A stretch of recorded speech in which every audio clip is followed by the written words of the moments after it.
আল্লাহ তাআলা বললেন, হে পৃথিবীর মানুষ, তোমরা মুহাব্বতের সাথে, ভালোবাসার সাথে আমি আমার নবী মুহাম্মদুর রাসূলুল্লাহর উপরে একবার যদি দুরূদ শরীফ পড়ো, আমি আল্লাহ আসমান থেকে 10 বার তোমাদের উপরে রহমত নাজিল করব। 10টা রহমত কোন জায়গায় নেবেন?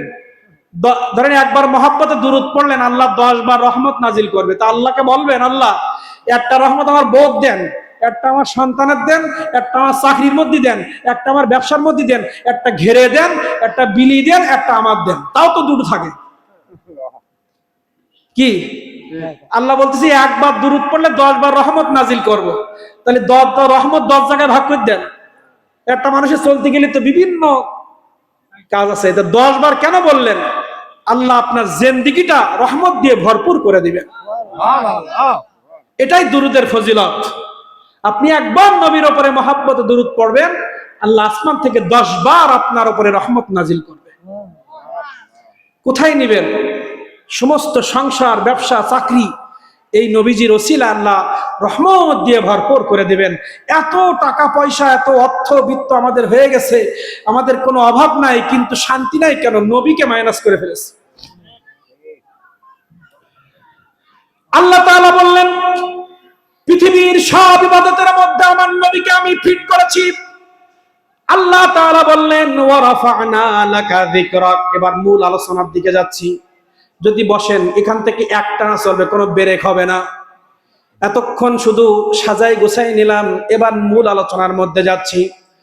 আল্লাহ রাব্বুল আলামিন বলতেছেন, হে পৃথিবীর মানুষ, তুমি চাকরির মধ্যে শান্তি পাও না কেন জানোনি?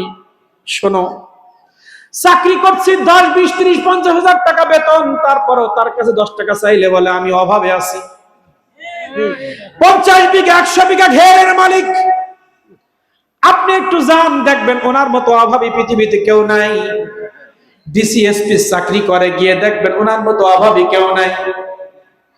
কিন্তু আপনি একজন ভ্যান চালকের কাছে যান, দেখবেন মুখে হাসি, পোল্ট্রি কিনে বাড়ি যাচ্ছে। কিন্তু এমন বড় বড় অফিসার আছে, মাসে একবার গোশ কপালে জোটে না, ব্যাংকের থেকে লোন নিয়ে বাড়ি করেছে। টাকার মধ্যে রাসূলের সুন্নাত মাইনাস করে দিয়েছে। একটা আয়াত দিয়ে সুন্নতের মধ্যে ঢুকবো, জীবন পরিবর্তন হয়ে যাবে যদি মানতে পারি। মা বোন সহ সামনে যারা বসা আছেন, যতদূর মাইকের আওয়াজ যায়, যদি সময় থাকে কথাগুলো একটু শোনেন, মিলাই নিবেন। কেন আমরা রহমত থেকে বঞ্চিত? আল্লাহ রাব্বুল আলামিন বলতেছেন, একবার দুরূদে মুবারাক পড়লে 10 বার রহমত নাজিল করব। দুরূদ তো আমাদের মধ্যে এখন মিলাদ উঠে গেছে, কিয়াম উঠে গেছে, হাত তোলা উঠে গেছে। দুরূদ না পড়লে আরো ভালো হয়, কারণ পৃথিবী গবেষণা করে দেখা গেছে কোরআন থেকে মানুষকে মাইনাস করা সহজ, ইসলাম থেকে মাইনাস করা সহজ, আল্লাহ থেকে মাইনাস করা সহজ, কিন্তু পাক্কা ইমানদার যারা, রাসূল থেকে মাইনাস করা সহজ নয়। এই জন্য তারা উঠে পড়ে লেগেছে। আল্লাহ নিয়ে ব্যঙ্গচিত্র করে না কেউ, কোরআন মাজিদ নিয়ে ব্যঙ্গচিত্র নয়। পৃথিবীতে যত কাফের, মুশরিক, মুনাফিক যত বেয়াদবি ব্যঙ্গচিত্র করেছে, আমার নবীজিকে নিয়ে করেছে। কারণ তারা জানে নবী মুহাম্মদুর রাসূলুল্লাহ পৃথিবীর জমিনে যদি না আসতেন, আল্লাহ আসমান থেকে কোরআন জমিনে পাঠাইতেন না। আল্লাহ রাব্বুল আলামিনের হাবিব মুহাম্মদুর রাসূলুল্লাহ যদি পৃথিবীর জমিনে না আসতো, একটা মসজিদও খুঁজে পাওয়া যাইতো না। আল্লাহ রাব্বুল আলামিন নবী মুহাম্মদুর রাসূলুল্লাহকে যদি পৃথিবীর জমিনে না পাঠাইতো, জাহেলি যুগের মধ্যে কন্যা সন্তানদেরকে সবাই গজব মনে করত। জাহেলি যুগে যেমন কন্যা সন্তানকে জ্যান্ত পুঁতে ফেলতো, এখনো সেই কাজ চলতো। কিন্তু ফেসবুক, ইউটিউব খুললে দেখা যায় ছোট্ট ছোট্ট মেয়েদের উপরে নির্যাতন, স্ত্রীদের উপর নির্যাতন, বান্ধবীর উপরে নির্যাতন, কেউ প্রেম করে নির্যাতন করে, কেউ বিয়ে করে, কেউ সন্তানের করে। ওই জাহেলি যুগের রক্ত কিছু কিছু মনে হয় বাংলাদেশও আছে। নবী মুহাম্মদুর রাসূলুল্লাহ যদি পৃথিবীর জমিনে না আসতো, নারী জাতি বোরকা খুঁজে পেত না। যে বোরকা পরার কারণে পৃথিবীর মানুষগুলো তাকে স্যালুট দেয়, মা বলে ডাকে, বোন বলে ডাকে, ইজ্জত দেয়, সম্মান দেয়। একজন যদি বোরকা ছাড়া মাথার চুল বের করে মেকআপ করে রাস্তা দিয়ে যায়, সবাই বলে ম্যাডাম আসেন চা খান। কিন্তু বোরকা দিয়ে সুন্দর করে সেজে গেলে সবাই বলে অমুকের মেয়েটা কত ভদ্র, দেখো আল্লাহ তাকে জান্নাত নসিব করুক। আর ওই বেগানা মহিলাকে ডেকে চা খাওয়ালে কি হবে? দুইটা একসাথে জাহান্নামে যাবে। বেগানা মহিলা মা, আপনারা যদি মাথার চুলটা ফেরে মেকআপ করে রাস্তা দিয়ে যান, শয়তান যেমন আপনাকে দেখে লজ্জা পায়, আল্লাহ লানাত আপনার উপরে বর্ষণ হয়, এলাকার মানুষগুলো আপনাকে গালি দেয়। আর যখন আপনি বোরকা পরে মাথার চুলটা ঢেকে আদবের সাথে রাস্তা দিয়ে যাবেন, আল্লাহর ফেরেশতা বলবে জান্নাতি মেয়ে যাচ্ছে। আল্লাহর ফেরেশতারা আল্লাহর কাছে আপনার জন্য দোয়া করবে।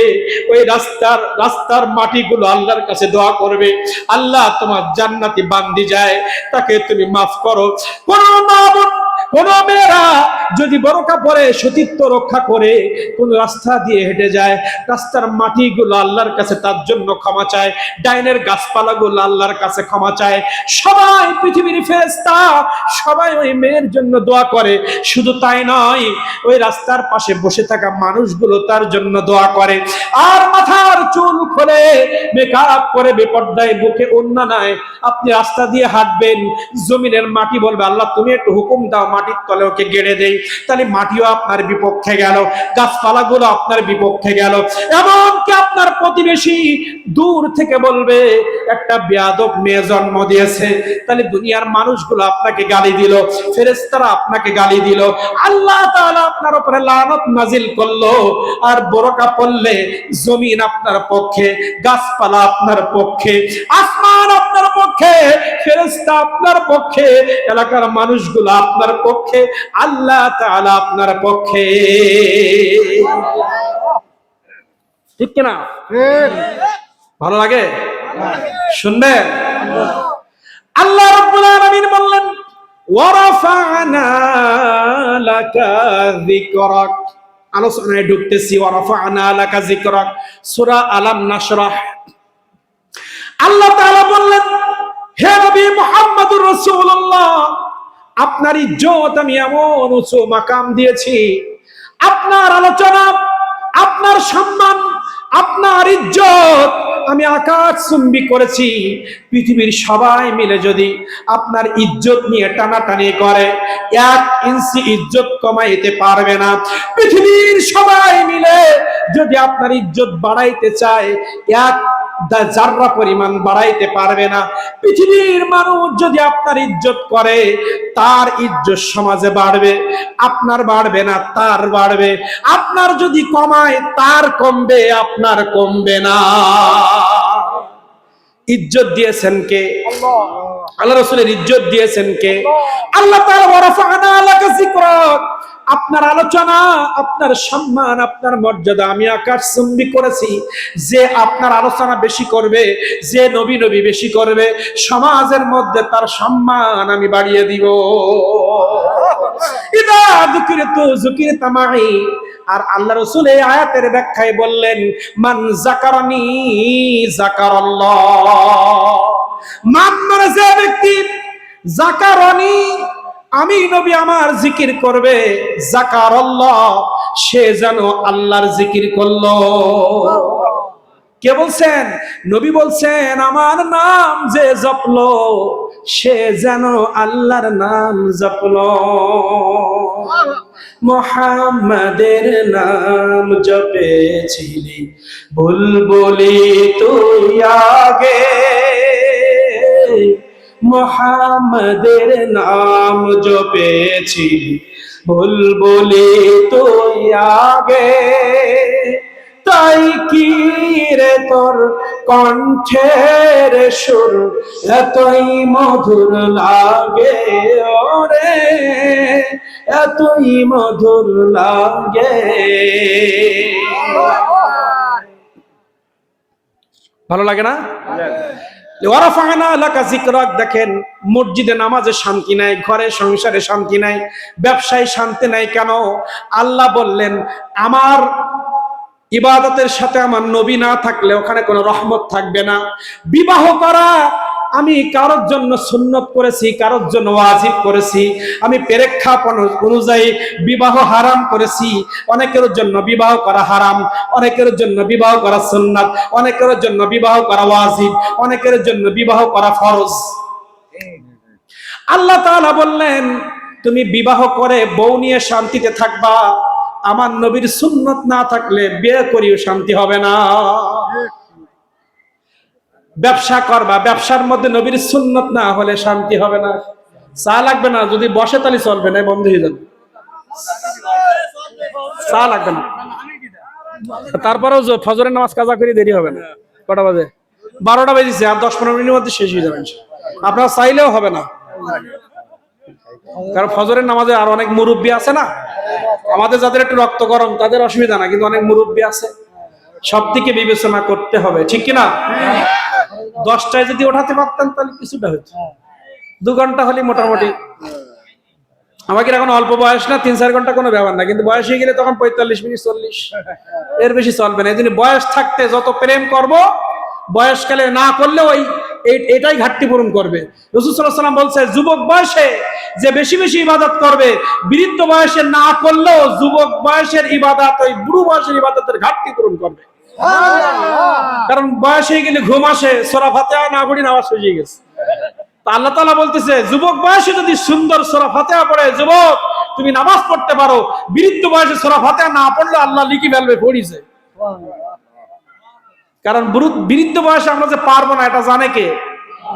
এজন্য যুবকদের ব্যাপারে আল্লাহ তাআলা বলছে, 7 শ্রেণীর ব্যক্তি আল্লাহ তাআলা হাসরের মাঠে আল্লাহর আরশে কুরসিতে বসে ডান পাশে আর বাম পাশে দাঁড় করিয়ে পৃথিবীবাসীর কাছে পরিচয় করায় দিবে 7 শ্রেণীর ব্যক্তিকে।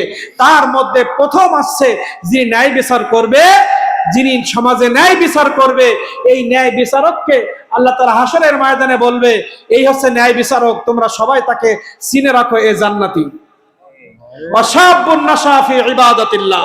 দ্বিতীয় নাম্বার হচ্ছে যে যুবক তার যৌবনকে আল্লাহকে দিয়ে দিয়েছে, সে আজান হলে মসজিদে যাবে, বেগানা মহিলারা রাস্তা দিয়ে গেলে আস্তাগফিরুল্লাহ পড়ে মাথা নিচু করে চলে যাবে।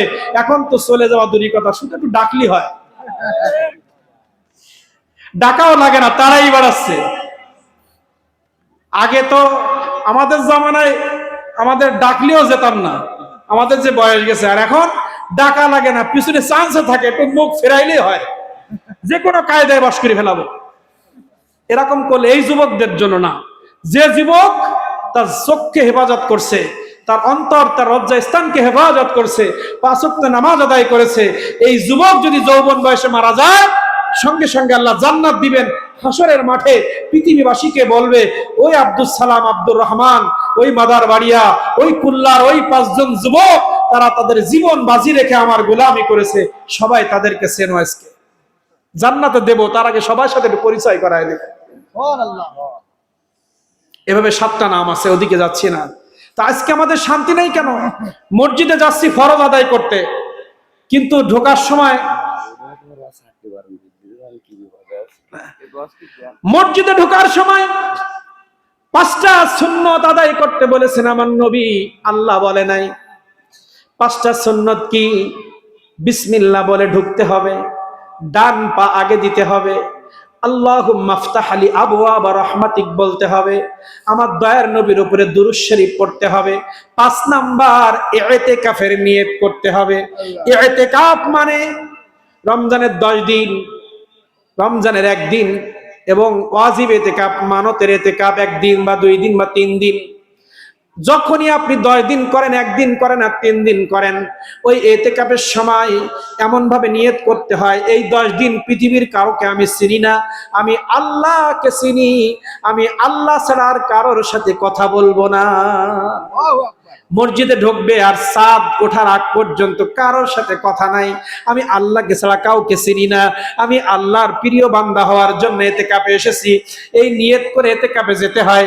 তাহলে ওটা তো রমজানের ইতিকাফ।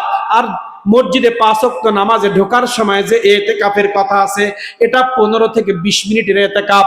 আমি মসজিদে ঢুকলাম, যতক্ষণ নামাজ শেষ না হবে, আমার ডাইনে চেয়ারম্যান কি বায়ে মেম্বার আমি চিনি না, আমার ডাইনে ভ্যান চালক না আমার চাচা না খালু আমরা চিনি না। আজকে যদি ইতিকাফের নিয়ত করে মসজিদে যেতে পারতাম, তাহলে আমার ডাইনের কে আছে বায়ে কে আছে আমি জানতাম না। আমরা ইতিকাফের নিয়ত করি না বিধায় বামে যদি দেখি আমার শত্রু, আমি উঠে ওই লাইনে চলে যাই, আর বামে যদি থাকে ফকির চেয়ারম্যান উঠে আরেক জায়গায় চলে যায়, ওই গরিবের পাশে আমি দাঁড়াবো। এই কাজগুলো কেন হয়? শুধু তাই নয়, মসজিদে ঢোকার পরে দুইজন সারাদিন সুযোগ পায় নাই, সকাল থেকে সারাদিন জন দিয়েছে, জোহরের নামাজের পরে এসে গল্প, আমি 5 কেজি বাগদা পাইছি, আমার ট্যাংরা মাছ এই দরে বিক্রি করেছি, আজকে এই বাজার করেছি, আজকে বউ তরকারিতে ঝামেলা করে ফেলাইছে, আজকে সাবান এই করিছে, আমার নাতনি এই করিছে, এই করতে করতে নামাজ শেষ। যদি ইতিকাফ করতে এত গল্প করার সুযোগ ছিল ছিল না। তো রাসূলের সুন্নাত আমি মসজিদের মধ্যে বাস্তবায়ন করতে পারি নাই বিধায় আমার নামাজের মধ্যে চোখে পানি নাই, গীবত গল্প পরনিন্দা সব মসজিদে ঢুকে গেছে এখন, যেগুলো হারাম। আজানের পরে নামাজ শেষ হওয়ার আগ পর্যন্ত দুনিয়াবি সব কথা বলা হারাম। হ্যাঁ, মসজিদে দুনিয়ার কথা বলবেন নামাজের পরে, সেটা মাসলা মাসায়েল, কারোর বাস দেওয়া কথা না। নিজের জীবন পরিবর্তনের জন্য মাসলা জানা এবং ইসলামের দিন প্রতিষ্ঠার কথা বলা, ভালো ভালো কথা বলা, যেটা আল্লাহ খুশি হবে এমন কোন কথা মসজিদে বলা যাবে, তাও নামাজের পরে। কিন্তু আমরা মসজিদে ইতিকাফের নিয়ত করতে পারি না বিধায় গিয়ে দেখি কার পাশে বসা যায়। ওর পাশে বসলে আমার দলের ভোটটা চাওয়া যাবে, ও আমার দলের লোক, এর পাশে বসে গল্প করে। আর যদি দেখো আমার দলের না, তো ওখান থেকে আরেক জায়গায় যায়। কত রে বাবা, 4, 5, 8টা 10টা দল, 20-30টা দল বাংলাদেশে, যে যে দল করে তার পাশে না হলে সে নামাজ পড়ে না। কোথায় গেছে এই ইতিকাফ? ইতিকাফ মানে কি? আমি আল্লাহকে সেজদার জন্য ঢুকেছি, যে দলের লোক মসজিদে আসবে সবাই আল্লাহর বান্দা। আমি কাউকে চিনি না, আমি আল্লাহকে চিনি। ডানে যে হয় থাক, আমি আমার ইবাদত করে আমি চলে যাব। মসজিদে আমার নবীজির সুন্নাত নাই বিদায় ইমামের তেলাওয়াত করে ইমাম মজা পায় না, মুসল্লি নামাজ পড়ে চোখে পানি আসে না। কিরাত বড় হলে বয়ান যদি 1:30 থেকে 1:35 হয়, কত গলা খাকারি মনে হয় গলা ফ্রেশ করা মেশিন, গলা ফ্রেশ করা মেশিন মসজিদ। ওই জায়গায় সেই দুনিয়ার কোন জায়গায় আমি দেখলাম 4 দোকানে সিনেমা দেখার সময় 3 ঘন্টা সিনেমার মধ্যে একবারও কাশি দেবে না। কাশির শব্দ যদি একটা ডায়লগ মিস হয়, একটা কাশি দিলে একটা ডায়লগ মিস হয়ে যাবে। এমন একটা খেলা চলতেছে, এমন একটা সিনেমা চলতেছে, এ বাদ দিয়ে নামাজও পড়ার দরকার নেই, কিন্তু পাকিস্তান ভারতের খেলা দেখছে। আছে না এরকম? আছে। এমন একটা সিনেমা চলতেছে, আল্লাহ এমন টেস্টের একটা জায়গা, ও বাদ দিয়ে নামাজ পড়ে কাজা আদায় করবে, এ তো আর কাজা আদায় করা যাবে না, ঠিক কিনা? এইসব করে কি ইবাদতে মজা হবে? এই গলা খাকারি কেন আসে আমরা বুঝি না। 8:30টায় খেলা শুরু হবে, 8:15 জামাত শুরু হয়েছে, ইমাম সাহেব বড় কেরাত ধরিছে, দেখতেছে গলা খাকারি যদি না দিই তাহলে প্রথম বলটা মিস হয়ে যাবে। এজন্য গলা খাকারি দিয়ে আয়াত ছোট করাই, কোন রকম নামাজ পড়ি প্রথম বলটা আগে দেখতে হবে, কারণ আমি ইতিহাসে সাক্ষী হতে চাই, আমি অমুক খেলার প্রথম বলটা আমি দেখেছি। গল্প করতে হবে না? পদ্মা সেতু যখন হয়েছে তখন কেউ পেশাব করে উদ্বোধন করেছে, কেউ নাক খুলে উদ্বোধন করেছে, আবার কেউ 90-এর উপরে গাড়ি চালায় অ্যাক্সিডেন্ট করে জীবন দিয়ে উদ্বোধন করেছে। কেউ চিন্তা করেছে পদ্মা সেতুর প্রথম দরজা খুলে দিয়েছে, আমি পেশাব করে ইতিহাস সাক্ষী হব, পদ্মা সেতুতে প্রথম পেশাব করেছে অমুক। স্ক্রু একটা ঢেলা দিয়ে সে পৃথিবীর ইতিহাসে সাক্ষী হবে, পদ্মা সেতুর প্রথম নাট ঢেলা আমি করেছি। প্রথম যে গাড়ি চালা অ্যাক্সিডেন্ট করেছিল তার রিপোর্টটা ফেসবুক ইউটিউবে দিয়েছিল, 90+, 95+ গাড়ি চালা, আবার ভিডিও করেছে সামনে। ও জানে আমার অ্যাক্সিডেন্ট হবে, তারপরে ও 95-এর উপরে চালাইছে কেন? পদ্মা সেতুর ওপরে সর্বপ্রথম 90-র ওপরে মিটার তুলেছি আমি। সারা জীবন মানুষ আমার নাম করবে। কিন্তু এই বান্দার তো উচিত ছিল জীবনে আজান হবে, মসজিদে যাব, পৃথিবীর ইতিহাসে সাক্ষী হয়ে যাবে আমি কোনোদিন জামাত কাজা করি নাই। জীবন যাবে, মিথ্যা বলবো না, আমার একজন প্রতিবেশীও বলতে পারবে না আমি জীবনে মিথ্যা বলেছি। এর জন্য পরিকল্পনা করা, কি করা? সুন্নতের বাস্তবায়ন করতে হলে পরিকল্পনা ছাড়া হবে না। এই যে জায়গাটা কার বলেন? এই জায়গাটা কার? দুনিয়াবি কার? আল্লাহ তো আছে। এই কার জায়গা? এটা কার? নাম কার? আব্দুল আহাদ চাচা বা ভাই। এই জায়গাটা তিনি কিনেছেন, এই গাছগুলো লাগিয়েছেন কেন? দখল করার জন্য। ওনার কাছে শুনবেন এই জমির দলিল আছে কিনা। একটা মানুষ বাপ মা থেকে পাক আর ব্যবসা করে টাকা জমিয়ে হোক আর চাকরির টাকা জমিয়ে হোক, যখন 5 কাঠা 10 কাঠা জমি কেনে, ওই জমিটা প্রথম দলিল করে, তারপরে মিটিশন করে, তারপরে খাজনা দেয়, দিয়ে সুন্দর করে আলমারিতে তুলে রাখে। কারণ মিটিশন না করলে আরেকজন দখল করে নিতে পারে। সেখানেই সমাপ্ত নয়, ওই জমি চারিদিক দিয়ে দেওয়াল দেয়, যেন এর মধ্যে কেউ এসে ঘর না বানাইতে পারে। গাছগুলো লাগাইছে কেউ যেন দখল না দিতে পারে। তাহলে বাবা, দুনিয়ার মধ্যে আল্লাহ তাআলা আপনাকে 5 কাঠা 10 কাঠা 1 বিঘা জমি দিয়েছে। এই জমিটা যত ভালোবাসেন বিধায় এত যত্ন করে আপনি রাখলেন, এটাও তো আল্লাহর নিয়ামত। আল্লাহ আপনাকে রক্ষা করতে বলেছেন। তাহলে 5 ওয়াক্ত নামাজ আল্লাহ রাব্বুল আলামিন আপনাকে আমাকে দিয়েছে। ওয়ারাত্তিলিল কুরআনা তারতিলা। আল্লাহ তাআলা বলেছে, বান্দা, কুরআন মাজিদ আমি নাজিল করেছি বড় মহব্বত করে, জীবনের সংবিধান। এই কুরআন মাজিদ সহি শুদ্ধ করে পড়ো, এটাও আল্লাহ আমাদেরকে বলেছেন। তুমি সংসার করো, এটাও আল্লাহ বলেছেন। চাকরি করো, আল্লাহ বলেছেন। বিবাহ করো, আল্লাহ বলেছেন। সন্তান মানুষ করো, আল্লাহ বলেছেন। নামাজ পড়ো, আল্লাহ বলেছেন। যাকাত দাও, আল্লাহ বলেছেন। দান করো, আল্লাহ বলেছেন। সব কিছু আল্লাহ তাআলা বলেছেন। তাহলে জমির ব্যাপারে এত সুন্দর বিয়ে করার জন্য খোঁজ নেয়। ওরে ওই মেয়ে ছোটবেলার থেকে কারোর সাথে চোখ টিপ মেরিস কিনা, ফেসবুক ব্যবহার করে কিনা, কারোর সাথে সম্পর্ক আছে কিনা, ও চরিত্র কেমন, ও চরিত্র কেমন, বাসা ঠিক মতো দিতে পারবে কিনা, ওর মায়ের খোঁজ নাও, ওর দাদির খোঁজ নাও। এত কিছু করার পরে আপনি আমি বিবাহ করি, তারপরে সংসার করবে কিনা, আমার খেদমত করবে কিনা, আমার বাপ মার দেখাশোনা করবে কিনা। একটা বউ আনার আগে এত গবেষণা, কারণ ওই বউ দিয়ে আপনি লাভবান হতে চান।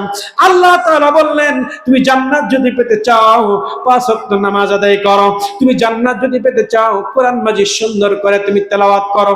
তাহলে এই কোরআন মাজিদ তেলাওয়াত করতে আল্লাহ বলেছেন, একবারও কি পরিকল্পনা করেছি কোন হুজুরের কাছে গেলে কিভাবে পড়লে আমার কোরআনটা সহি হবে, কোন হুজুরের কাছে গেলে আমার নামাজটা সুন্দর হবে, আমার জমিটা যেমন আমি সুন্দর করে ঘিরে রেখেছি, দলিল করেছি, মিটিশন করেছি, খাজনা দিয়েছি আল্লাহর হুকুম পালন করার জন্য একদিনও আমরা চেষ্টা করি নাই।